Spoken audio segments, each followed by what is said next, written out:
I'm Brad Griffin, I'm the politics editor for Pelican magazine, and tonight we are engaging in what I hope will be the first of many sort of like easy, free-flowing, generally unstructured, more or less fun discussions on interesting things happening in the world. Tonight we're talking about Brexit, and we've got several different people here. I'll just get them to all introduce themselves now, starting with Hayden.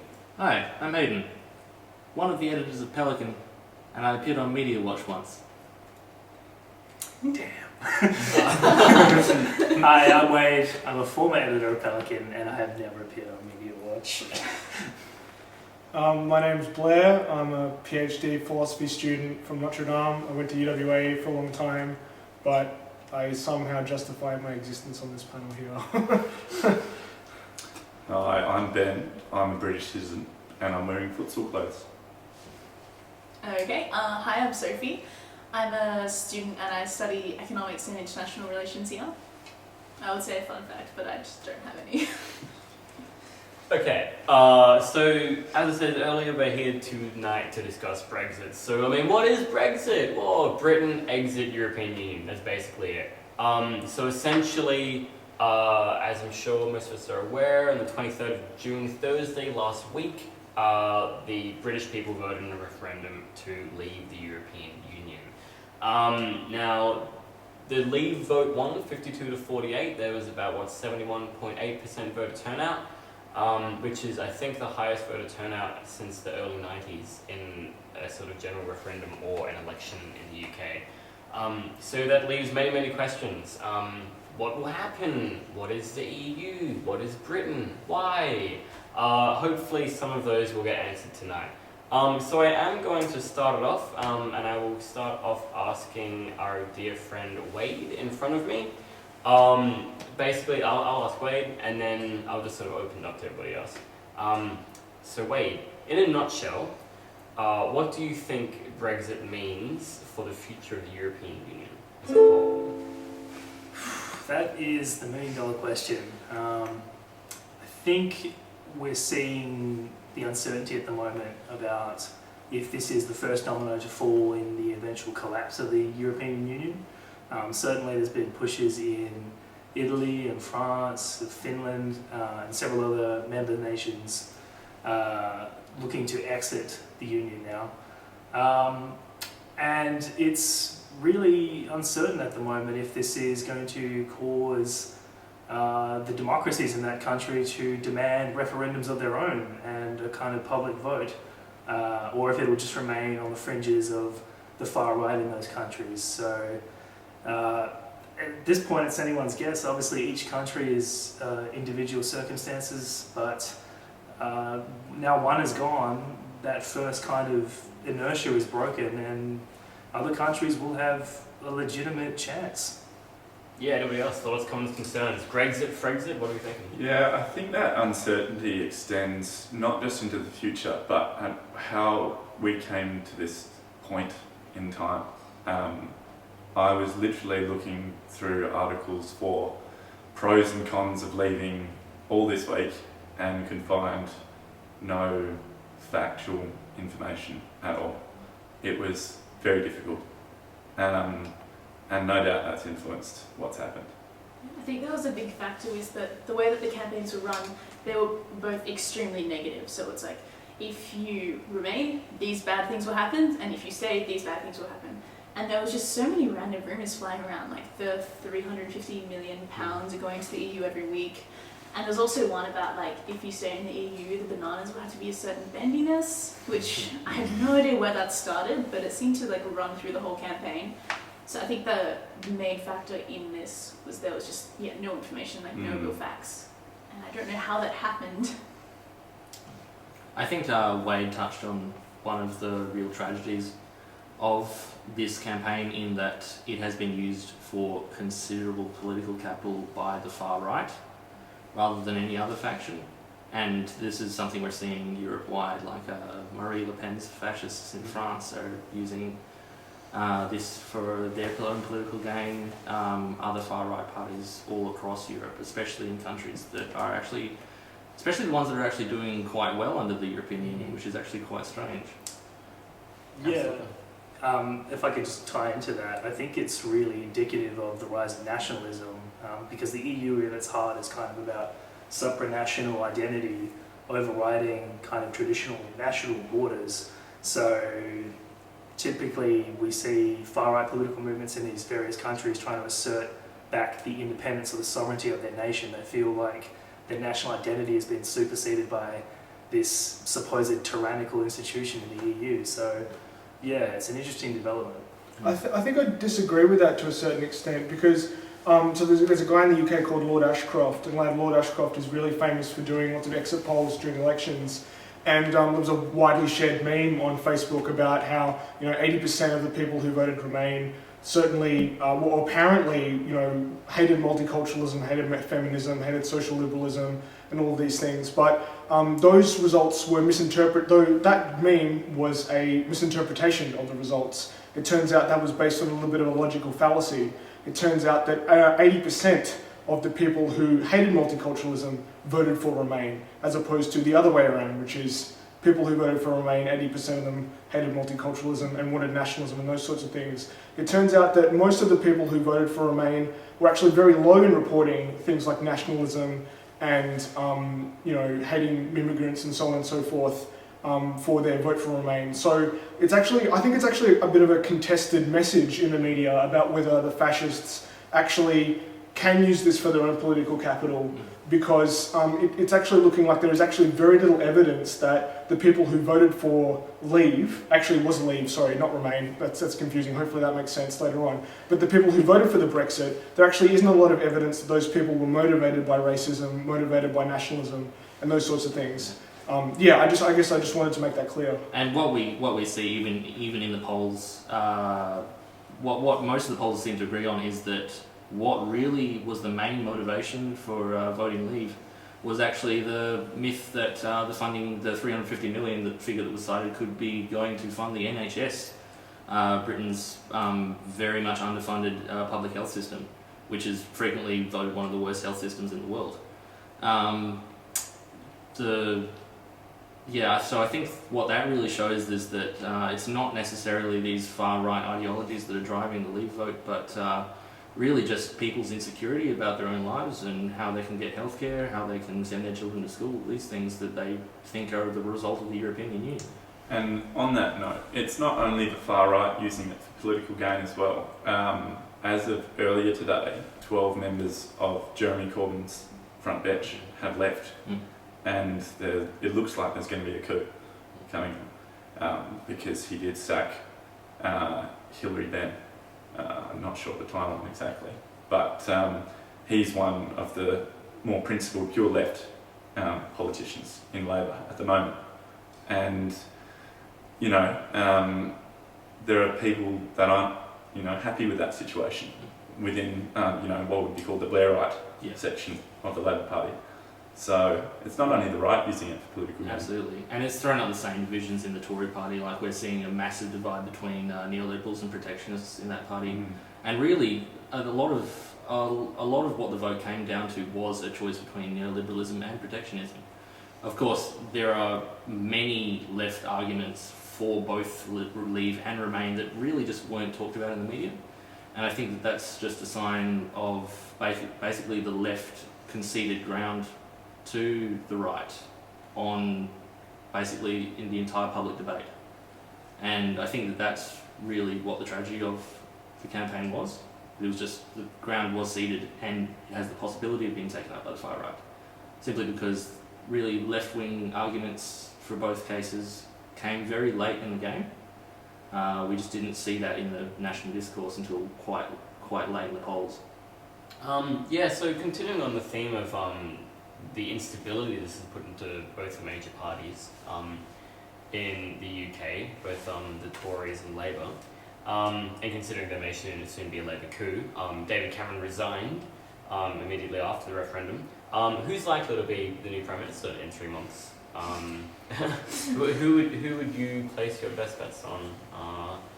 We'll start off with Blair, if you have an opinion on it. I think the current rumours are Boris Johnson, right? Because Boris Johnson was with the Leave camp, but it's kind of funny because you can see how much of a cynical move this Brexit campaign was, because Cameron didn't actually trigger Article or Clause 50, which means that the next person who comes in has to trigger it, Yeah. which means that they're going to be responsible for actually carrying out the promises that the certain different camps made when they made their election promises, when they made their referendum promises. So it's actually really interesting to see that Boris Johnson, who was an advocate for leave, now is holding this hot grenade, this hot potato, and he doesn't actually want to take responsibility for this. Yeah, he doesn't want to go down in history as the person who actually did trigger Brexit. Even though he was one of the vocal proponents for Brexit, which shows you how much of a cynical ploy this was, this particular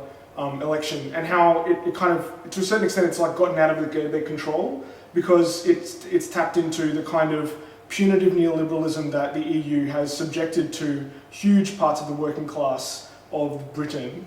It kind of got carried away and tapped into their the fact that they've lost out the kind of deal that the EU was brokered on. So now this, he's standing in the light basically. It's interesting to see who is actually going to foot the bill and actually do the work that they said that they were going to do. Because it can't be a neoliberal, because their term will begin with triggering clause, either Article 50, or they're going to go against democratic consensus. Well, not consensus, but a democratic victory. That's interesting though. If it only got a 52% of the voters who did vote, so could you actually call that enough of a majority to trigger the exit? It's a larger majority than most elections. Yeah. It is, but considering how big of a move it is, I had kind of hoped that when they said they were going to get a majority, they were going to look at, I don't know, like maybe 60%. It does seem like, does anybody else have any opinion on that? I mean, in terms of should you require a larger majority in terms of leaving a supranational organisation such as the EU? Or is 50% flat fine? Well, I think that it would be highly hypocritical to say that you need a larger majority when most elections are won on a much smaller majority. Yeah, I think there's a vast difference between an election and choosing people to represent you, and then also choosing to leave something that you've been a part of since like the 1970s. And the effect that even the thought of leaving the EU has had already, like just on the economy of Britain and like related economies, it's huge. Like you can't say, oh yes, 52% of 71% of the population thought this might be a good idea based on the propaganda they were bombarded with. We have to do it now. It's funny though, but we went into the Iraq War with no referendum on it. We had huge huge demonstrations in the UK and in Australia. Like one of the biggest demos in Perth was the Iraq War. People leaving their jobs to go protest. And that was not a democratic decision. So I agree with you though. There seems to be some sort of problem in Europe with democracy and how decisions are made. Especially when things like the EU can be made and can be so technocratic and bureaucratic. Because that's kind of what the EU is. The EU isn't really governed by any kind of democratic principles or anything. It's very technocratic. It's used for big business. It's used so that it can be a kind of a cartel that bargains on the world scale. And that's what we saw in the earlier history of the EU, in that the EU is a sort of supranational organisation that is able to get past the inertia of parliamentary democracies. That's why the EU was able to sort of adopt neoliberal policies on a supranational level much earlier than national parliaments were able to pass them. So it's kind of written into the EU's DNA that it is not necessarily a democratic institution. If I could perhaps interject though, the one X factor I think in this situation is that various parts of the United Kingdom are decentralised, so that there is sort of individual political representation for Scotland and Northern Ireland, which I think kind of acts as a counterbalance to the idea that 52% would be enough of a mandate to kind of justify leaving the EU. As we've already seen, Nicola Sturgeon's come out and said that Scotland will consider if leaving Great Britain and becoming an independent nation is now the best choice for her country and her constituents. So in that sense, I think that various parts of the Union of Great Britain have kind of a say as a counterbalance to, if this referendum does go ahead, what should we do on a smaller scale, which would be, I mean, an amazing kind of domino effect from here, but it does sort of serve to represent people on a smaller level rather than just the majority of the entire kind of United Kingdom. Yeah, and speaking of Scotland in particular, what is the perceived risk of a devolution, of a breakup of the United Kingdom as a result of this? Will Scotland perceive its benefits with the European Union as being greater than as part of the United Kingdom? Will we see Irish reunification? What about Welsh and Cornish separatism, or is that going a bit too far? Opinions, who thinks that? Well, certainly the Scottish overwhelmingly voted to stay. And I think that's pretty indicative of what would happen if they did gain their independence. And obviously there's a large ideological rift between Scottish thinking at the moment and British thinking. And so, you know, I think it's likely that they will call for another referendum on their independence, and then they will probably stay. It might not even come to that, Yeah. because Scotland technically has the constitutional ability to veto this decision before it even gets to that stage.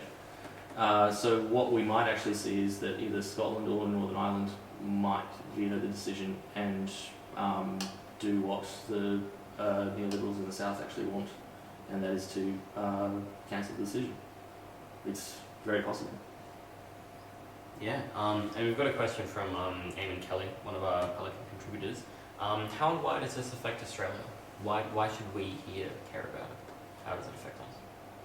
I think it's one of the few times, or one of the rare times, that like the ideology of neoliberalism has been questioned, or at least resisted to a certain extent. You know, because neoliberalism since like Reagan and Thatcher, and you know, everyone knows the story. You know, in the 80s we all went from, you know, the Keynesian consensus towards a neoliberal model, which is where the state became very strong in terms of military and policing abilities, but then supposedly moved out of economic matters and tried to deregulate financial markets and so on and so forth.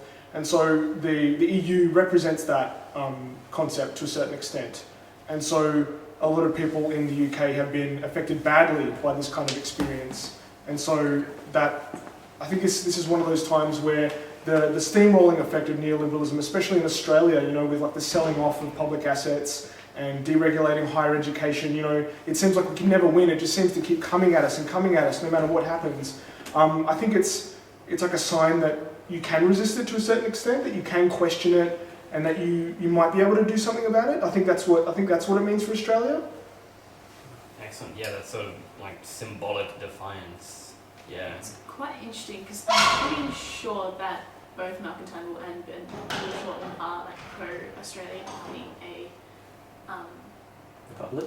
Thank you. Yeah, I was going to say pro-Australia becoming a referendum. No, that's not it. That's really not it. So it'd be interesting to see if and like, you know, if the Brexit actually happens, if Australia will say, okay, cool, we want to be close to the EU and kind of just ditch Britain, or if we'll just wait for the Queen to die, or if we'll just kind of like continue to have that kind of connection with them. Absolutely, and Australian business has always seen Britain as kind of like a gateway to the European EU, market. Definitely. Yeah, simply because it doesn't have a language barrier. Mhm. And without that, we might want to basically forsake British trading in European trading. Yeah, potentially.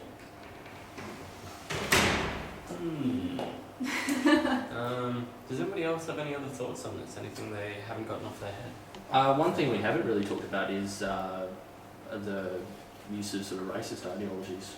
That's something that was very, very prominent in the discussion. I think now the polls have been called into question, but from what I remember was the funding the NHS was the first of pro-leave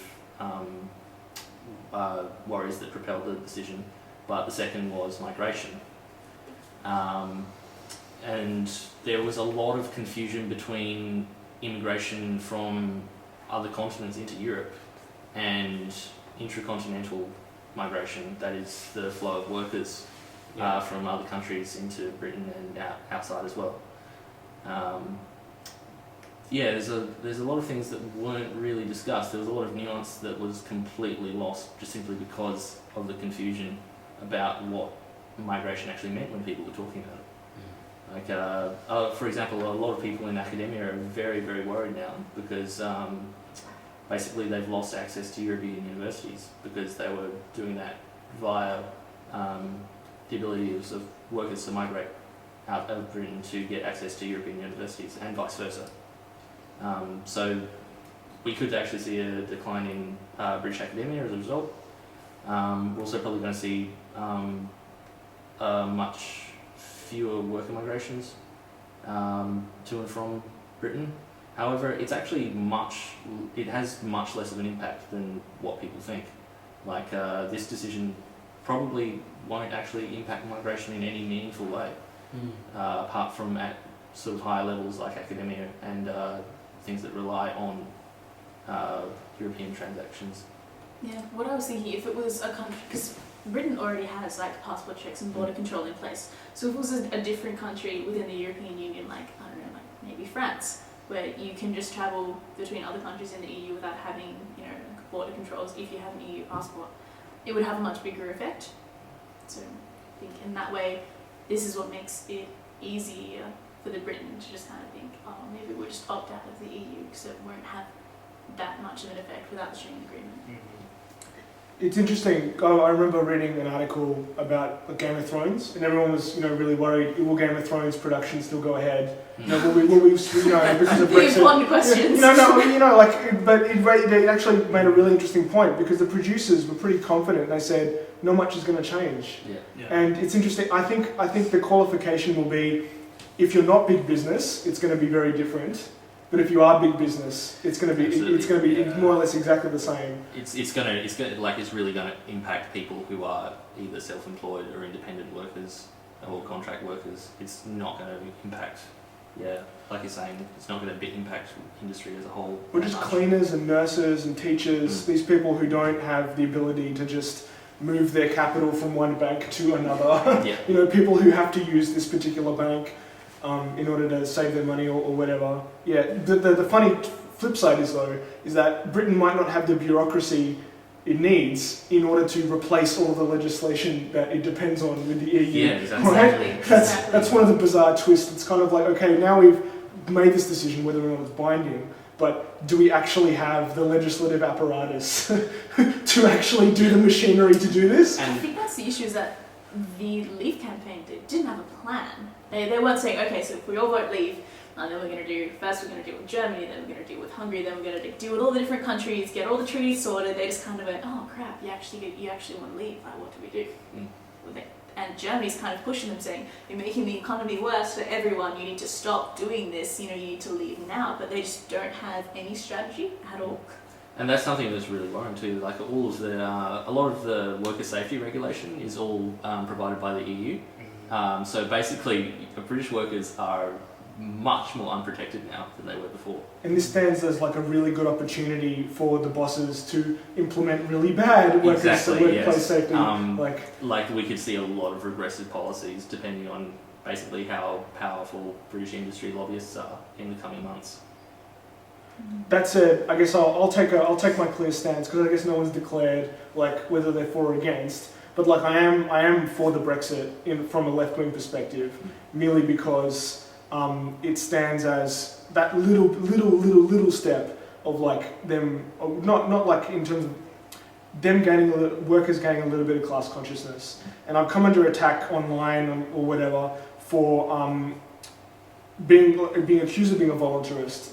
This stands as some great big opportunity to then orient to the workers and have some sort of organising ability. But I think if at least just for the symbolic pressure that it places on neoliberalism, I think it is progressive to vote Brexit, even against all of the accusations I've had against me that I've been allying myself with fascists, which I haven't, and those sorts of things. So I guess that's even against the fact that the change might bring in regressive legislation against workers and so on and so forth. I think it is a progressive movement to So I guess. All right. Any final comments from anybody? I was going to say, I like counter-right-backs. I had the opposite opinion. I think that Britain should stay a part of the EU, but I had completely different thoughts to why that should happen. And because I always kind of looked at it as not just like the effects it's going to have on Britain specifically, but as kind of the EU and the rest of the world as a whole. Like the way the EU is structured is obviously very flawed. There's a lot of flaws in the way that the EU runs, the way it does its legislation, like, and you know what it does with all the money, who knows. But also, I think the benefits of it staying together are much better, because once you kind of have one country leave, it kind of has a huge domino. I think it will actually have a domino effect if they can actually get this happening, and then lots of other countries will just be like, oh yeah, we'll be much better off without the EU, and then all leave, and there'll just be a huge collapse in free trade agreements, and I think that is And really, really I bad. think that's one of the few benefits of leave. Is- Mm. Perhaps the greatest benefit that can come out of this is it'll serve as a wake-up call to Brussels that the EU is flawed in a way that perhaps is not savable or sustainable with the current kind of movement we're seeing in European politics broadly, and that real reform and change is needed in how they go about their neoliberal economic policies, migration policies, and broadly their representation of or democratic representation across the entire continent, because clearly things are not sustainable in the current system. All right, yeah, and on that note, I think we might wrap it up. I just want to thank each of our panelists tonight. Even though we don't have a proper panel, I'd like to thank each of our bench-sitting people tonight. Hayden, Sophie, Wade, Blair, and Ben, who had to leave to go play soccer. Thank you all so much for coming, and thank you for watching. We hope that you tune in next time. Thank you.